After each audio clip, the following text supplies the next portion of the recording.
Hello everybody. I was chosen to be the speaker of the group 15. The participants are Fanny Rivera, Yanira Garzón, and myself, Angela Viviana Vera. First, I want to talk about the participatory observation based on the final essay made by my group. The observation takes place in a private bilingual institution located in Bogota City. After the observation and some reflections made by the group in the forum, we can conclude that this institution has a strong connection between English and Spanish.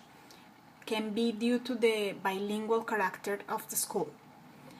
The students are allowed to speak both languages, English and Spanish, through the process of the class. This is with the intention of making sure the kids accomplish the objectives and the goals of each lesson. The observation of the community allow us to identify the Spanish as a mother tongue of all the kids. However, we find a diverse background in their families. Some kids come from single mothers, while a lot of them come from divorced parents, and the same happen with the educational background. It's very diverse. Some of the parents come with a master's degree, while another ones never had the opportunity to be in a university or even finish high school. However, they had in common that they want bilingual education, English and Spanish in this case, for their kids, because they recognize the importance nowadays in the globalized world that we live in. The school also recognizes this important, so they keep the Spanish as the primary language to communicate inside the institution and to provide the instructions to the students. However, after some years that the kids are in the institution, we observe that the majority of them like to use more English at the school, and they use the Spanish at home when in their families. This institution, through their curriculum, take into account the community and their needs. So the teachers are encouraged to try methods to fit the students' needs and goals. They recognize each kid is unique and they have different ways of learning. So it is important to take this into account to fit their goals and to provide equal opportunities in the learning process to all the students. Also, we find that this institution highlights the communicative approach for the learning process of any language. And this is because due to the good results they had been accomplished when they use of it. However, the group finds some disagreements or inconvenience about the institution. The first one is that it's a very exclusive and expensive education. So not everybody had the opportunity to access it. And another inconvenience that we see is in the curriculum. We think this curriculum need to be adjusted in the way that they had to consider new students' level of English, because the majority of the kids start in this school when they are 2 or 3 years old.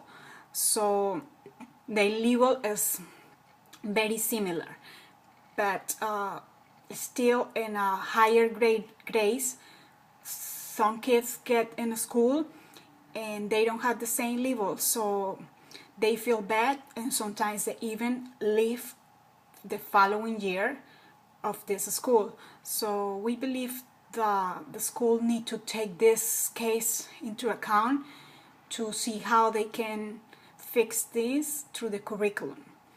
And they need to provide special tools and special attention to help these new kids to accomplish the level of the class. Also, another disadvantage is the school offers a student exchange with the intention of improve the level of the English level, which we believe is an excellent opportunity. But it's a reality that only few of the kids are able to go due to the economic situation of their parents.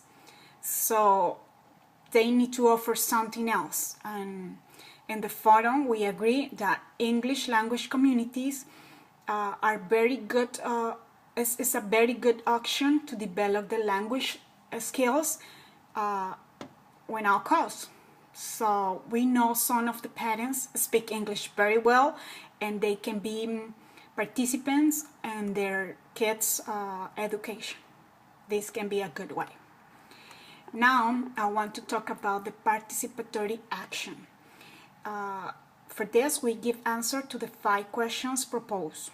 The first question is, how can you improve the teaching and learning for the students at the school?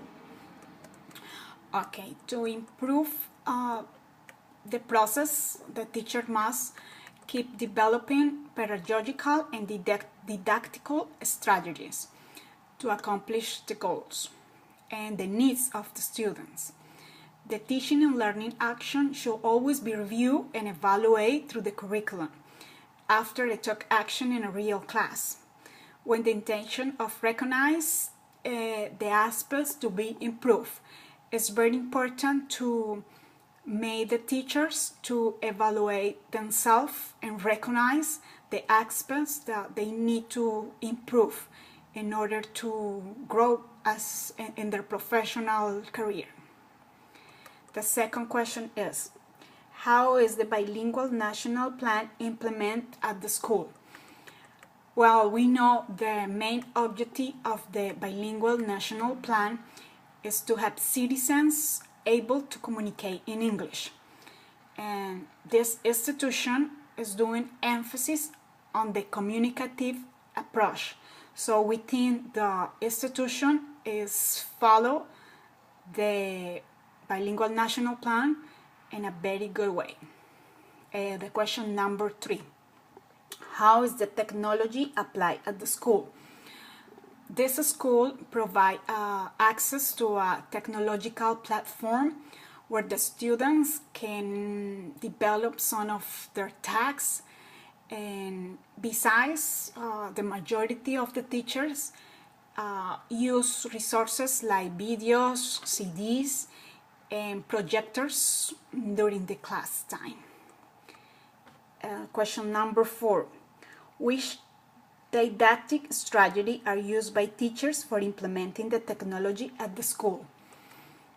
The institution uses a variety of resources and methods to make sure the students are learning, especially the English as a second language. Some of the resources are flashcards, videos, songs.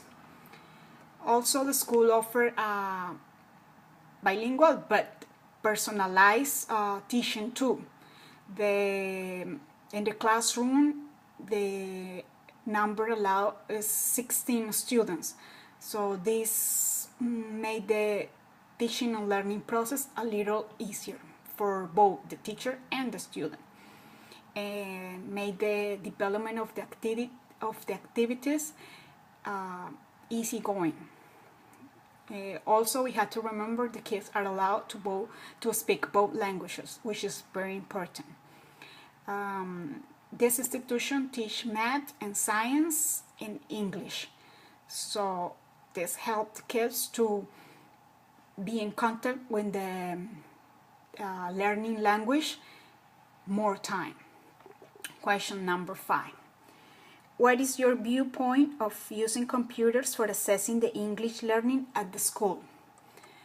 The group agreed that technology is a very useful tool to learn, to teach, to evaluate, and we also believe that it's a way to access learning, it's a very way to access learning of a foreign language.